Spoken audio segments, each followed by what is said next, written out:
I found out my father had another family while he was in surgery. I was standing in a hospital hallway holding his phone when I saw a message that wasn't meant for me. Dad, please be okay. We need you. I don't have a sister. So who was Lily? My name is Jessica. I'm 28 years old, and in that one moment, in a sterile hallway that smelled like antiseptic and coffee, everything I had ever believed about my family cracked straight down the middle. Stay with me. Because what I'm about to tell you is not just a story about a secret, it's a story about 28 years of a lie so carefully constructed that not a single person in my life, not my mother, not my aunts, not my grandparents, ever suspected a thing, until I did. My father's name is Richard. Everyone called him Rich, and that name always felt right to me, not because of money, but because of presence. Rich was a man who filled every room he walked into. Big laugh, strong handshake. The kind of man who remembered everyone's birthday and showed up to every school play, every graduation, every difficult moment. He was an engineer, traveled for work, sometimes 2-3 weeks at a time. We lived in Columbus, Ohio. He'd come home with stories about Chicago, about Dallas, about the drives through flat Midwestern highways that seemed to go on forever. My mother, Karen, adored him. 30 years of marriage, and she still laughed at his jokes, still touched his arm when he talked. Their relationship was the blueprint I used to measure every relationship in my own life. I am an only child, or so I believed. I had a good childhood. Stable. Warm. The kind that other kids seem to envy. Dad at dinner most nights, family vacations every summer, a house that always smelled like whatever my mother was cooking. I never had a reason to question any of it. That was, of course, exactly the point. Looking back now, the signs were everywhere.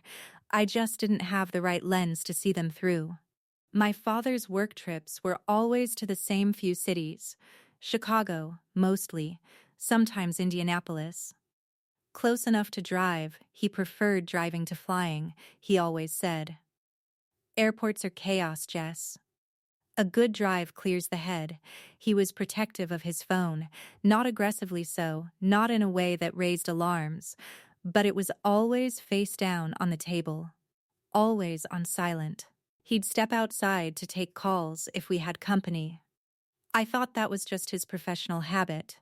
He dealt with contractors and clients. Private conversations were normal. There was one night, I must have been around 16, when I walked past the kitchen late and heard him speaking quietly into the phone. When he saw me, he said goodnight and ended the call. In the morning, he said it had been a work emergency in another time zone. I believed him. Why wouldn't I? There was also a birthday. My 22nd. He missed it. Not entirely. He called, sent flowers, arrived the next day with an apology and an envelope. Inside was more cash than made sense for a missed birthday. I remember thinking it was guilt money and laughing about it with my college roommate. Looking back, I think it was exactly that. Guilt money. Paid from a budget he had built for 2 families. But the moment that should have told me everything, the moment I only understand now, was a summer afternoon when I was about 25. I was visiting my parents for the weekend. My father had just returned from a work trip to Chicago. He brought me a small gift, a keychain from a museum I'd mentioned wanting to visit someday. He looked tired. Not physically tired, the other kind. The kind of tired that lives behind the eyes and has nothing to do with sleep. I asked him if he was okay.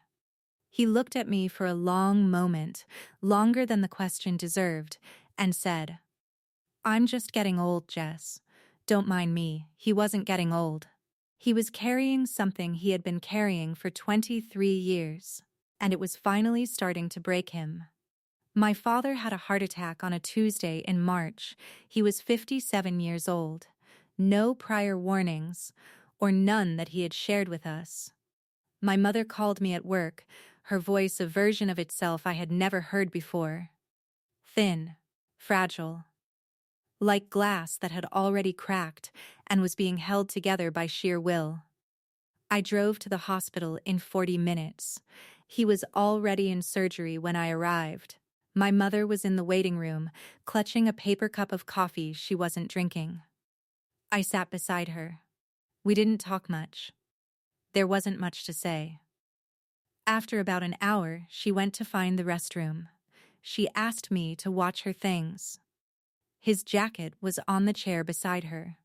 His phone was in the pocket. I picked it up to find the cardiologist's name. We had met him briefly when we arrived, and I realized we hadn't saved his number. The phone wasn't locked. My father had never used a passcode. "If I die tomorrow, I don't want people fumbling with a password to reach someone," he had once said. Another thing that makes horrifying sense now. I opened the Messages app. The most recent conversation was at the top. The contact name was Lily. The message had been sent 2 hours before his heart attack. "Dad, please be okay. We need you." Below it, a thread of messages going back months. Years. I didn't read all of them in that hallway. I couldn't. My hands were shaking so badly I could barely hold the phone. But I read enough.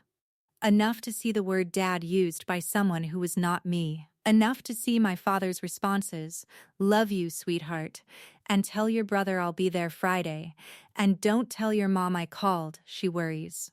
Tell your brother. There was a brother too. I put the phone back in the jacket pocket.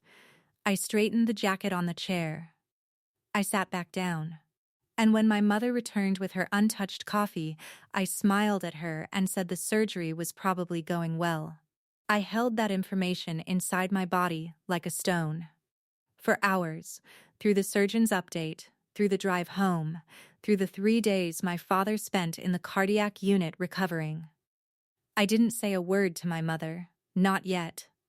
I went home, and I did what any person does when the world has just shifted beneath their feet. I searched.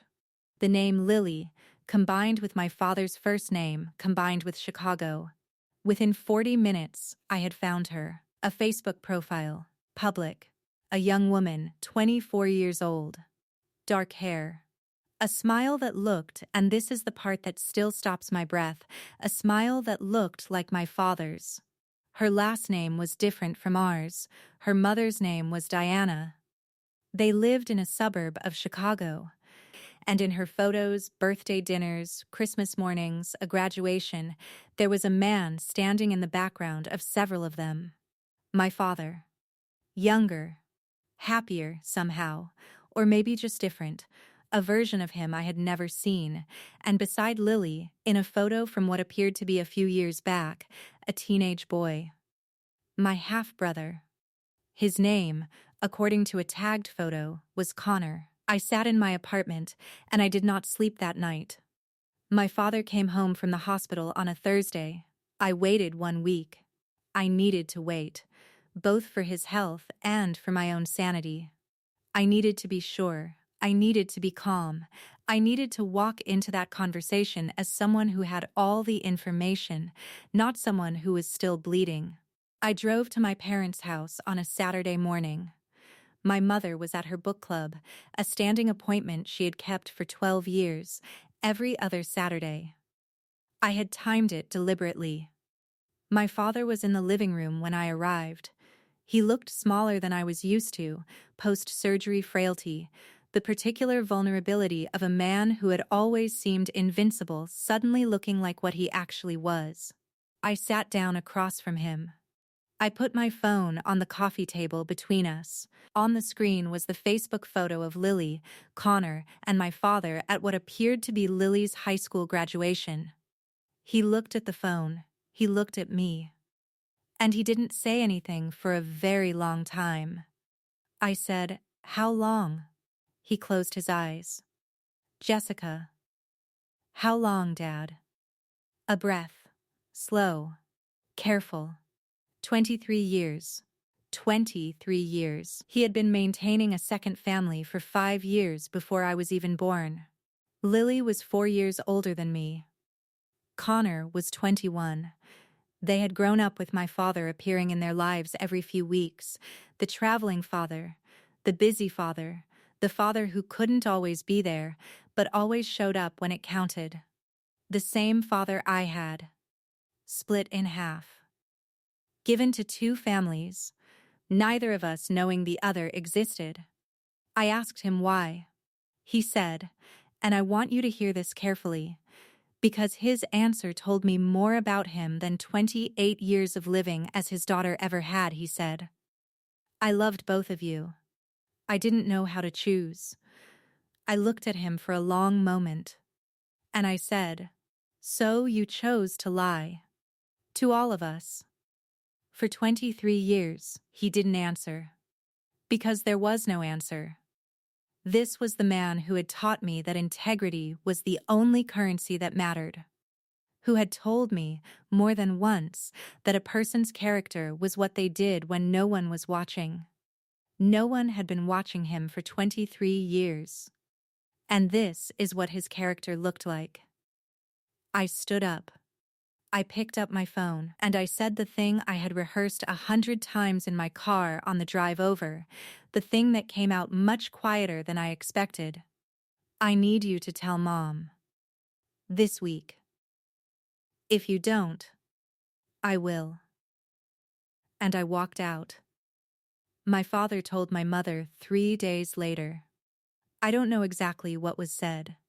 I wasn't there. My mother didn't call me that night.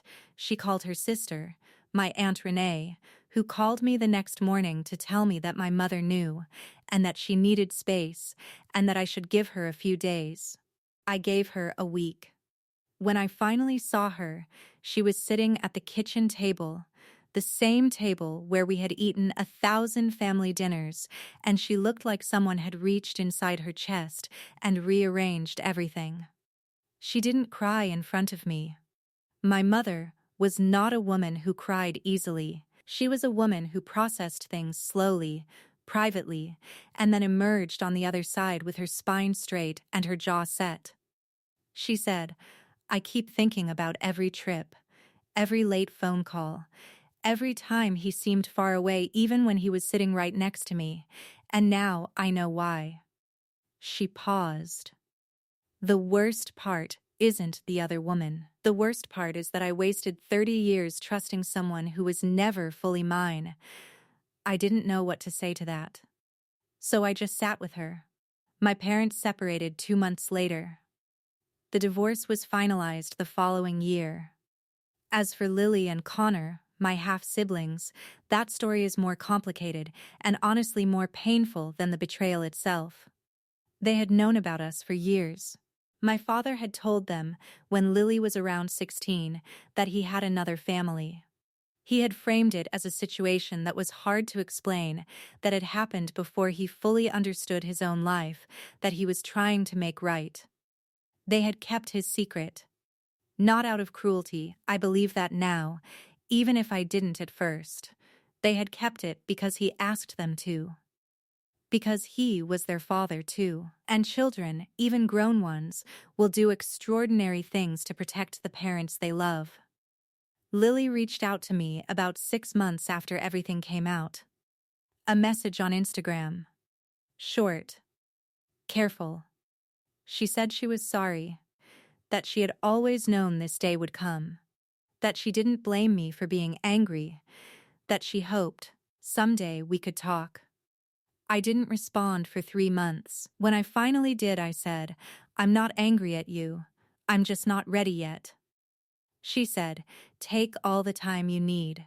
That was 3 years ago. I want to tell you where things stand now. Not because it's a neat ending, because it isn't.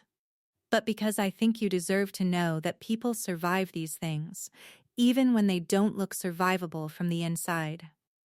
My mother is doing better than I expected.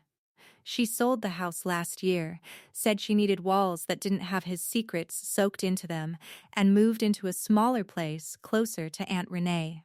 She's taken up painting, Badly, she says, and with great joy. My father and I still speak. Not often. Not easily. The conversations are short, careful, like two people navigating a room with furniture they keep forgetting has been rearranged. I don't know if we will ever get back to something that feels like a real relationship. But I'm not sure I want the old relationship back anyway, because the old relationship was built on something that was never real. Lily and I have had coffee twice. The first time was strange and quiet and full of long pauses. The second time was easier. She laughs like my father. I noticed it and didn't say anything, and then she noticed me noticing and said, I know. It's weird for me too. She's not a villain. Neither is Connor. They are just two more people caught in the wreckage of a decision one man made before any of us were old enough to have a say in it. My father told me once, long before any of this, that the hardest thing about being a parent was knowing that your children would eventually see you clearly. No longer through the soft filter of childhood, but for exactly what you are. I see him clearly now. And I'm still deciding what to do with that. I used to think finding out the truth would give me answers. It didn't. It just replaced one set of questions with another. But here's what I do know. The version of my childhood that I carry in my memory, the dinners, the vacations, the feeling of being completely safe in my father's presence, that was real. Whatever else he was, in those moments, he was present. He chose to be there. And I refuse to let his lie erase the parts that were true. You can love someone and still see them clearly. You can grieve something and still be grateful it existed. That's the thing no one tells you about betrayal. It doesn't just take away. Sometimes, buried underneath the wreckage, there are things that survive. You just have to be willing to look. I want to ask you something before you go. Has anyone in your life ever turned out to be someone completely different from who you thought they were? A parent, a partner, a friend. Tell me in the comments. You don't have to share everything, even just yes, I'll see it. And I want you to know you're not alone. If this story moved you, please share it. Someone in your life needs to hear it today. And if you're new here, subscribe. I tell real stories, difficult ones, the kind that don't have easy endings, but remind you that surviving them is its own kind of strength. I'll see you in the next one.